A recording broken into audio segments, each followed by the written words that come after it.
Hey, what's up guys? This is Anthony from Anthony's Customs, and for this review we are looking at the McFarlane Halo 5 Guardians Series 1 Master Chief.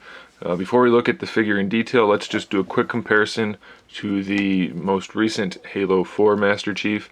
This is the one that came with Cortana. I think that's the most recent anyway. Anyway, they're all the same mold, it's just different paint. So let's compare these two.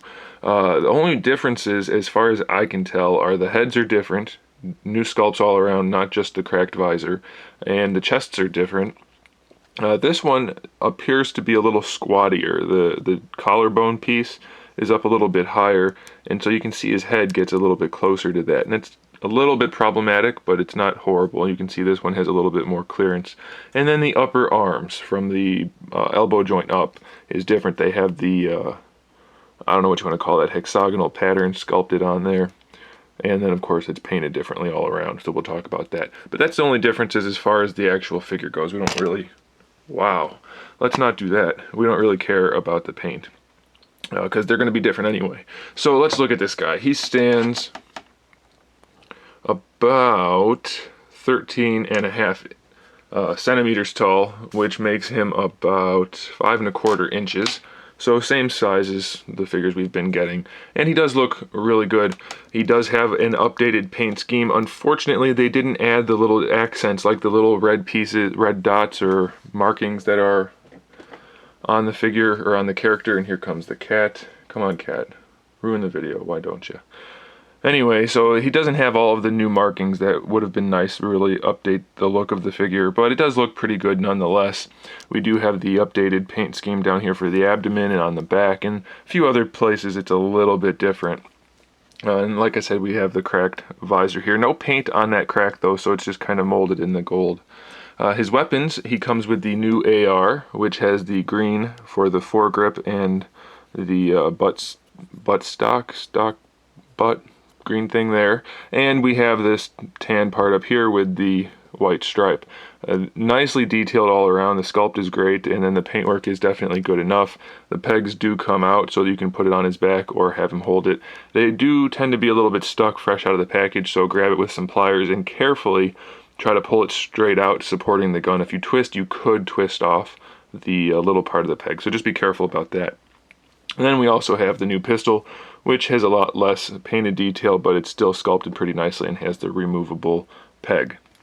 As far as the peg holes go on Chief, we have one on each hip.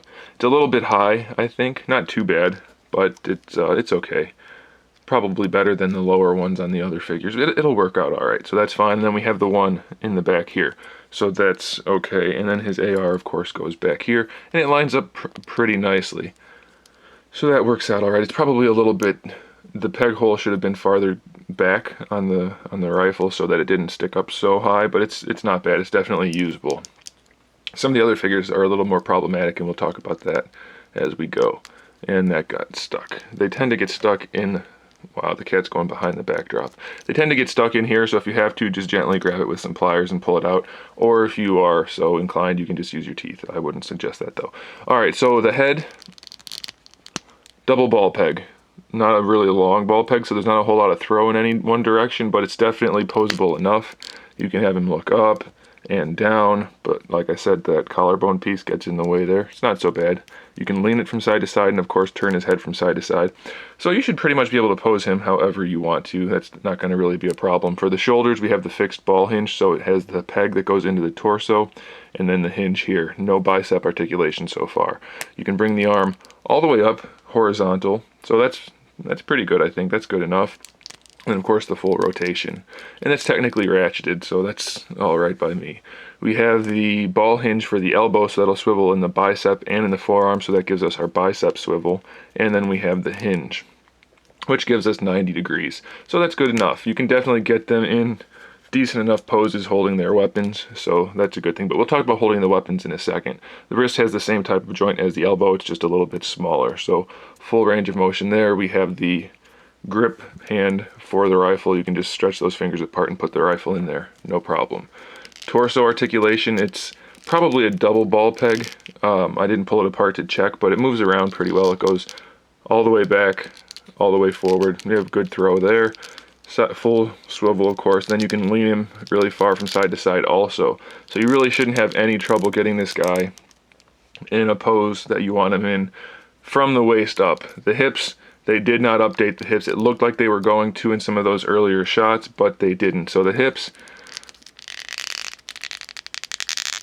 and there we go. So the hips just have a double ball peg in there, which actually can provide a decent amount of articulation, but this socket here tends to get in the way a little bit. So if you wanted to, and I'm not suggesting this because it's kind of dangerous, you could hurt yourself and you could end up ruining the figure. So I'm just saying it's possible probably to trim away some of this, or maybe even just cut along those lines to make it more flexible, and you might be able to get better range out of the hip. I haven't tried it. I'm not sure what kind of clearance you have inside there, but it might give you better range. You do get some range of motion going forward and back. It's not a huge amount, but it is there, and then same thing side to side. And of course you can rotate the thigh on that peg also. For the knee we have another fixed hinge. We get just shy of 90 degrees, and it'll rotate in the upper part. For the ankle we have the same joint as in the elbow, so you have the ratchet going forward and back, and then you can rotate it either way. And if you want to, you can rotate it around to give yourself a really nice ankle rocker, so that's pretty good.